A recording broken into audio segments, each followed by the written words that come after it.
So look, Kev, let's get straight to it, man. Did the Sixers nail or fail this third overall pick with VJ Edgecombe?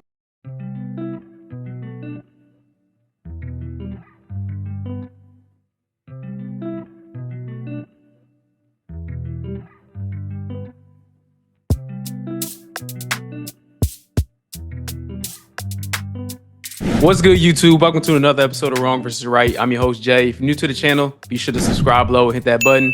Today, we got a very special guest, our first guest, my guy Kev from the NoStoppingKev show. What's good, man? How we feeling? I'm feeling great, man. Thanks for having me. Super excited to be here and, looking forward to talking hoops with one of my favorite people to hoop with. So thanks again for having me.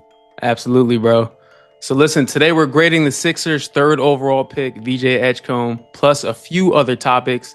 And we will be discussing whether or not this draft was Tatum, Fultz 2.0. So look, Kev, let's get straight to it, man.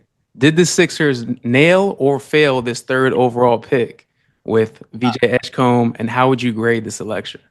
Man, it's super hard. I personally, I'm happy with the pick. I'll say that first. As far as nailing it, I think given our pick at 3, given the draft board, because, going back to Tatum and Fultz, you got to kind of take the consensus ordering. I think picking Edgecombe at 3 made a lot of sense for us because I'm not a big believer in the Rutgers kids. I think we can get into that later. But I love that he's a super athletic guard, like super explosive, and I really love that he prides himself on defense. One of the things that I thought the Sixers could really benefit from is having someone else that can kind of apply pressure to guards on the perimeter. I think if we're assuming we got a healthy Embiid on the back line, the paint is protected. So I think having someone that can kind of match up with wing players, it's helpful because, quite frankly, sometimes Maxey is just too small. I also think that Edgecombe, he shot like 50% on twos in college. Didn't shoot the ball great from 3, like 34%, which isn't bad, but I expect him not to be a great. Isn't great, yeah. in his first year, but if he can shoot the ball better than like Ricky Council or Justin or with Eric Gordon, I think he can help us, especially with our second unit, especially if Jared McCain comes back as well. For sure. Special shout out to Ricky Council. No, man, I agree with all those points that you made. The biggest thing for me was that drafting somebody that wanted to be a Philadelphia 76er. You can tell even from his post-draft interview, he really wanted to play here. He really appreciated the opportunity. He didn't seem embarrassed to be, selected by us. And we all know who I'm talking about with that. Yeah. And then, he has a reputation of being just a defender. I think he's way more than that. He's an athletic finisher at the rim. He has a really good overall game, a really good feel for the game, a really high basketball IQ, and I think that'll fit right in with the Philadelphia 76ers. I know we have a lot of guards, like you said, Jared McCain, Maxey, Quinn Grimes if we resign him. But I think the game has moved towards positionless basketball. We look at the Oklahoma City Thunder, we look at the Indiana Pacers. All the top teams, they have positionless basketball. OKC is SGA, Cason Wallace, Alex Caruso. These are guards. Indiana Pacers, Tyrese Halliburton, Andrew Nembhard, TJ McConnell. So the league has transitioned to positionless basketball. So drafting another guard, I'm not mad at it. So yeah. Yeah, me neither. And I think, having a guy that wants to be here, and then also having a guy that understands the importance of fulfilling a role. I think you going out and getting another big name, someone that wants to come in and make a big impact and be the guy. I don't think it's a guy that fits well with the Sixers. Like, we already have Embiid, hopefully he can be healthy. We have Paul George, hopefully he can be healthy. We have Maxey, who is, I'll say a star. I want to give him a superstar, but I know I'm biased, so I'll keep myself in my place a little bit. We saw Jared McCain, who looked very promising in the 20 or so games that he played for us last year. Yep. So I think a guy that's going to be a role guy, go out there, play hard-nosed defense, and not necessarily look to score, but will, just look to give this team whatever we need, I think it's a perfect fit for us. Yep. No, absolutely. Um, yeah. So moving on to the next topic, real quick. So, why did Ace Bailey cancel his workout with the Sixers? And do you think that it cost him millions of dollars? We know this has been a hot topic all on social media, all on Yeah, NBA Twitter. Yeah. when I started seeing that move, when I saw that he wasn't going to workouts, it really left me scratching my head because I feel like there's only kind of two reasons why people usually do those type of things. Like either you're trying to force yourself to a certain destination or you're like hiding something. Mm-hmm. Either way, I don't think it's a great look for the rest, like a great look for yourself to the rest of the league, and especially if you're not like stamped. Like Cooper Flag, stamped. No one else in this draft to me is stamped. For you to come out here and do all those antics, like not go to workouts, like I just don't feel like he's that guy. And I mean, I guess I'll just say my perspective on the Rutgers kids. You have two guys that were at one point, or I guess throughout the entire draft period, projected to go numbers 2 and 3 overall. Projected to go 2 and 3 overall. Now, mind you, back in March during March Madness, we were having conversations like, oh, which NBA player could you drop on an NBA team right now? Or could you drop on a college team right now and win a tournament? You telling me Rutgers had two kids, 2 and 3, and couldn't make the tournament? I have no faith in either one of those guys. Like, oh, Ace Bailey is a great shot. Like he makes tough shots. I'm like, you're 6'8", in college. You're supposed to be the number 3 overall pick. Why are you even taking tough shots? Like, Yep. It's a lot that just doesn't make. He's trying to be Paul George. He wants to be Kevin Durant, man. Yeah. So I wasn't high on him to begin with. I don't even think I remember what the question was. I just had to get it on my turning me up for so long. The question was, why did Ace Bailey cancel the workout, and did it cost him millions? Like how much do you think it cost him in the long run? I mean, I guess getting drafted at 5. I'm not sure what the dollar difference is between 3 and 5. I don't think it will cost him a ton. I think where he really did damage to himself is kind of like the response, like everything we could see, like when he got drafted. Like it didn't look like he wanted to go to Utah.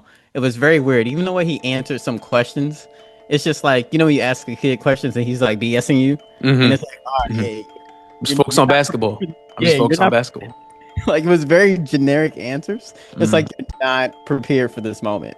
So I think, right now, it's a wait and see thing with Ace Bailey. It's like, can he go out and can he perform? I think if he perform, he doesn't really cost himself anything except having to live in Utah. Shout out to Utah. You can shout Utah out. I don't. So, yeah, I guess time will tell is my answer to that question. Yeah, my take on it, man. Ace Bailey coming out, like you said, 6'8", forward, scorer. I just think it's unfair to have those like KD comparisons that I see a lot. Like, there's only one Kevin Durant in my eyes. The closest I've seen to that is probably like Wembanyama, really. But I think comparing him to KD is a little too much. I said that his ceiling could be Tracy McGrady-esque, but obviously it's a long way to get there. And in terms of did it cost him millions, I agree that it's hard to put a dollar number on that. Obviously, Philly is a bigger market than Utah. And my thing is like, I know he wanted to go to the Wizards, and I don't know why exactly. Maybe it's closer to home for him. He's from Chattanooga, Tennessee, so maybe the Southeast. He wants a Southeast connection. But it's like the Sixers and maybe I'm a little biased, we're going to be a playoff team next year, granted health, right? You don't want to be on the playoff team. So that means you just want to be the guy, right? You want to be the guy on a bad team. Again, I'm speculating. I don't know. I don't have the information. But I think his agent or whoever's managing him just kind of made a bad decision right there. Had him slide a few picks, and he wanted to go to Washington, but he ended up in Utah. So that's tough. Yeah, when I hear, like when I heard, I just, this whole story is comical to me because you don't think of people wanting to go to Washington. Like they were a complete dumpster fire last year, and so yeah, I just want to be home, man. I think you want to be close to home. I don't know. Yeah, I would. Most guys are like, "Oh, I want to play for a winner," or something along those lines. To each its own. But yeah. Shout out to Ace Bailey, man. Good luck, to his career. Do his thing in Utah. Hopefully he does his thing in Utah. Yeah. So yeah, man. The question that I'm really scared of, really hope doesn't come to fruition, is this Jason Tatum, Markelle Fultz 2.0 situation? For those who don't know, in 2017, the Sixers had the third overall pick. The Boston Celtics had the number one overall pick. We traded, God knows what we traded, but basically Boston fleeced us for the number one pick. We gave Boston the third pick. We selected Markelle Fultz. We know how that worked out. They selected Jason Tatum, NBA champion Jason Tatum, and they just got over on us. Danny Ainge, as a matter of fact, the same guy that drafted Ace Bailey in this draft. So, could this be that same type of situation, Kev? I think in Philadelphia we all have PSD from that trade, and the only way that I kind of put my mind at rest with it, because it's so hard to not think about what could have been, is I'm like, all right, if Boston held the number one pick, they would have still taken Tatum, and we would have all been like, oh, why did they do that? But I know with them trading back, we gave up like another pick or something in that draft. Mhm. That's the only way I kind of sleep at night. It's like they were gonna get them regardless. They kind of fleeced us and got a little more out of it than they should have. But when I look at Ace Bailey highlights, right, and like when I think about watching him play last season, he has like an NBA body, right? Like for a guy that's 19 years old or whatever. It's hard to think that it isn't a Tatum Fultz 2.0 situation. But I'm going to say you got to evaluate it based on the moment. Mm-hmm. And let a year or two go by and be like, oh, it happened again. We got to go based on the moment. The moment tells us that team had two guys on their roster that are supposed to be NBA level guys right now and couldn't get themselves to the tournament. The moment tells us this guy didn't want to work out for a lot of teams, which was weird. If I'm a GM, you gotta help me help me understand you. Mm-hmm. But I might not want to draft him either if I'm in that case. Mm-hmm. The moment also tells us his play style, what he wants to do, all the indicators out there, him wanting to go to Washington to maybe be the man, speculating. Mm-hmm. I don't think that fits with the Sixers organization. So as much as we like to draw comparisons and find trends, that's just like human behavior. Mm-hmm. I'm going to say this is not going to be another Tatum's faults situation. Although we can get 2 years down the line and be like, yeah, that definitely was 2.0.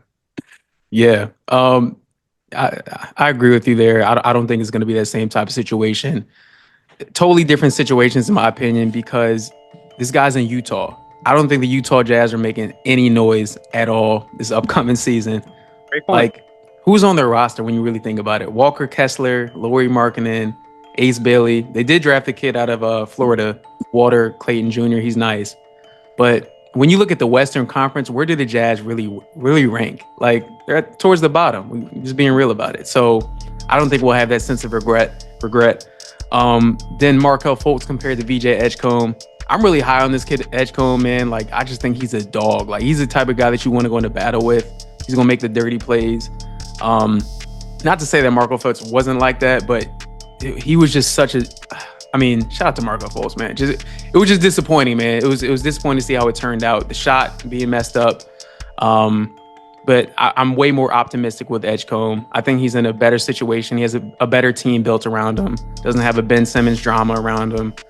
You still have the uncertainty about Joel Embiid's health and all that, but I think he's in a better situation. Nick Nurse is a great coach. So I don't think history is going to repeat itself with that Tatum Fultz situation.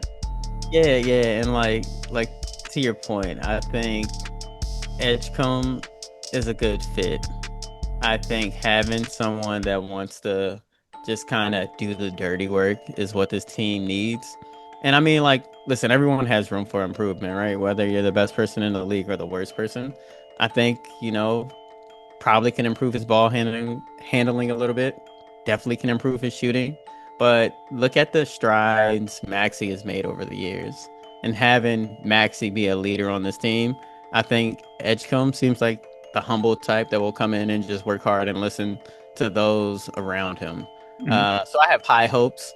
And I think getting a guy like playing in Philly can be tough, right? Like we're kind of hard on our play, sometimes to a fault. But I think having someone that like he just gives Philly like Yes. Holler Town. We just want guys to work hard and give us their all. 100% effort, right? That's a great point that you just made, Kev. The epitome of that, I think, is Allen Iverson, right? Like he never won a championship with us, but Philly loves him. Like he's an icon, right? Never won a championship, but he gave it 110% every time we went out on the court. Like he was giving his life on the court. 2001 finals, obviously the step over Tyronn Lue, winning game 1 in LA against Kobe and Shaq. Come on, man. That's all we ask. Like, even though we didn't win, he's a legend. Yeah, if he doesn't run up against Shaq and Kobe, he probably has a ring. Yeah, of course he ran into Shaq and Kobe with his team: Eric Snow, George Lynch, Tyronn Hill. Yeah, like, come on. Shout out to Aaron McKee though. Shout out to Aaron McKee. Shout out to Aaron McKee. Yeah, man. You said something else earlier that I think kind of hits at something that goes on a lot in media, but it's like the comparisons, right? Like we like to compare prospects to superstars, and it's not fair for us to do that. And there's almost like a false sense of reality. And then like what a lot of people also don't realize with players, especially when they're young, is that most people don't hit their stride until like years 4 or 5. Like NBA is a really hard league. So only like the super exceptional people will make an impact in year 1. Yeah. Right? Year 2 and 3, you're like, okay, I'm like figuring out the league a little bit. I can kind of contribute. Like look at Brandon Ingram, right? It felt like years before he was like, okay, guy can't play. Like he belongs. Yeah. So it takes time. But I think when guys are coming out and they're being compared to guys like LeBron and Steph and KD, it gives the broader NBA audience, and I think NBA fans have become crazier and crazier as time has gone on, like this false reality. Yeah. Which is why, on my channel and on my platform, I always try to come with facts and evidence. NoStoppingKev. Barbershop talk is crazy. So yeah, if you want facts, stop on over to the page. Shameless plug. Yes, sir. Yeah, kind of on that subject as well. NoStoppingKev show, by the way. I wanted to know, do you think VJ Edgecombe has the potential to be a perennial all-star in the NBA? Potential is something so hard to comment on. Granted, we haven't seen him play one NBA game yet, so this is I'm gonna say no. I don't think he'll be a perennial all-star. Okay. I think he'll be a really great role player.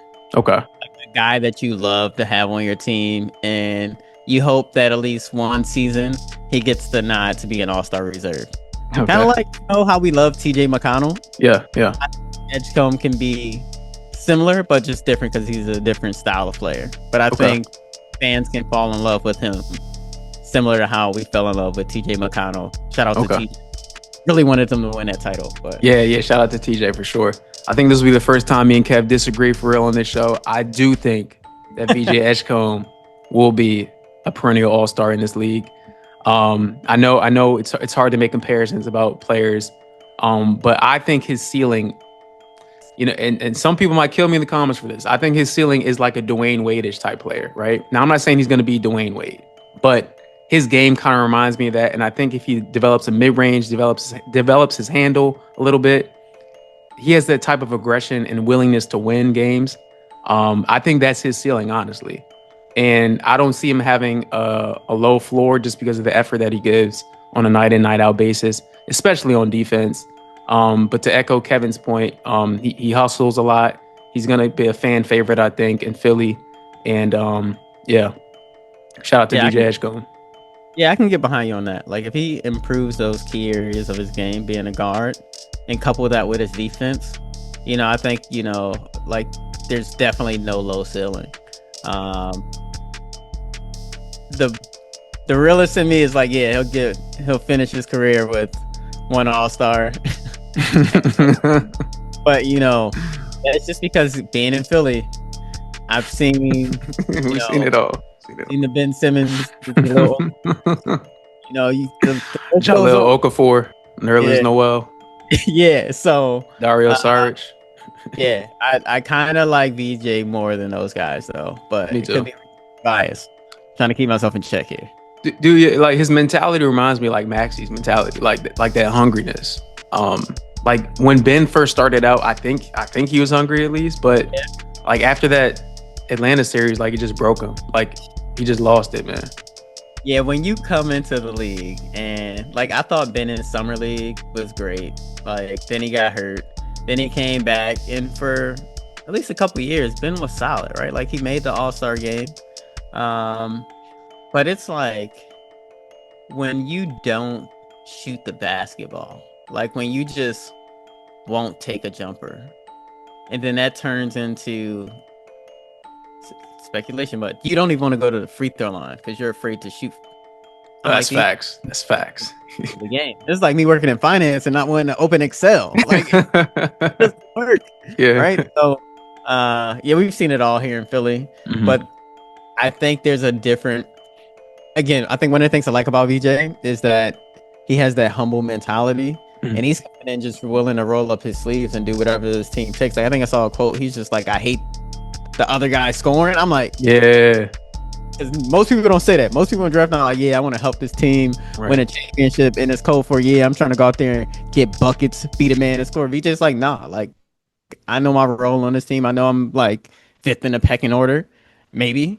Yep. And I think he's okay with that. He just wants to be here and help this team. So Yeah. He was like, I hate when the other player scores on me. Like I take it personal kind of thing. That's the guy I want on my team for real. that's dog mentality right there. Absolutely.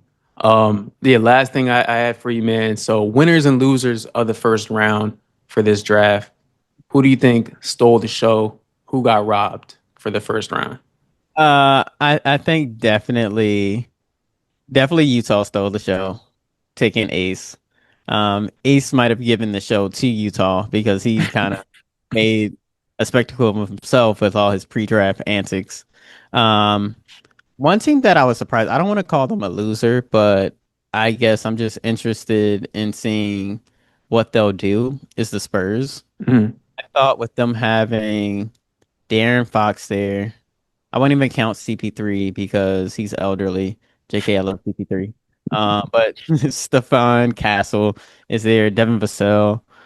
Adding Dylan Harper to that mix, I feel like you got a lot of similar guys. I feel like they're going to have some decisions to make to be a contender. Like I feel like their goal is to really build around Wemby and be a contender, not just be like, oh, the San Antonio Spurs of like, when they have those stretches where they have a lot of pieces and they're kind of developing. Mhm. I think they're trying to get to that win now stage, and I just feel like they got a lot of similar players when they add Dylan Harper to the mix. So I expect them to make a move. So I won't call them a loser, but I'm like scratching my head just a little bit. And part of that is because, again, in a sport where one guy can change the entire dynamic of a game, they couldn't make the tournament. But Mhm. Mhm. I'm just saying that winners.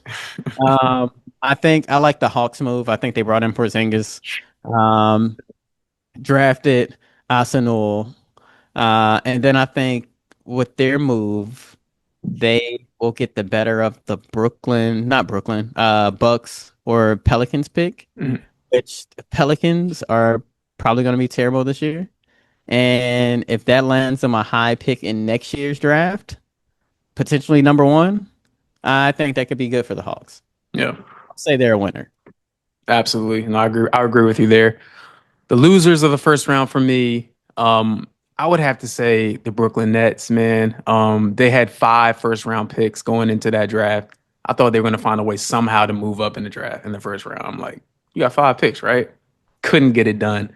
Um, and none of their picks really like moved me. No disrespect to those guys. But if I was a Brooklyn Nets fan, I would be like, guys, we had 5 first round picks. We can't find a way to move up to the top five. Nothing. Okay. Winners, I'm totally with you on the Hawks. The KP trade. When I think about the Hawks starting lineup next year, so Trey Young, Dyson Daniels, Jalen Johnson, KP if he stays healthy. I think Onyeka Okongwu is still there. That team is nice, bro. Like Trey Young gets a lot of flack, but dude, Trey Young is like that. He's a walking double double. He's gonna turn the ball over, but he's like that. And Um, you just found the right number two guy for him. Like, I yeah, mean, yeah, in the past, like we know they made Ben Simmons quit basketball. yeah. Oh, I think they have pieces to get back to being that team again. Yeah, yeah. Jalen Johnson, man, like I don't know if y'all know, but like he averaged like 18 points and 10 rebounds last year. If y'all don't know Jalen Johnson, y'all need to find out, man. He's like that. Mhm. So Atlanta Hawks are gonna be all right next year. And then the Utah Jazz are another winner for me. Ace Bailey at 5. I think that's great value for them. They have nothing to lose anyway. Like they're at the bottom, so you might as well go with the best talent available. And then the point guard out of Florida, Walton Clayton Jr. Tough, man. Tough. Yeah. I can't wait for you guys to watch him this year.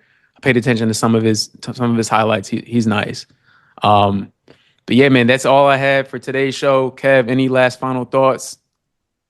My last thought is, I'll say this is a bit of an adjacent point, but watch the WNBA if you don't. If you come to my channel, that's something else you'll see a lot of women's basketball content. So a lot of people, I know some of y'all watching, no disrespect. I know you're like, oh man, I gotta wait all these days and months for the NBA to come back. If you need your basketball fix, watch the WNBA. Everything that the masses complain about the NBA for, oh, it's not physical, this, that, and the third.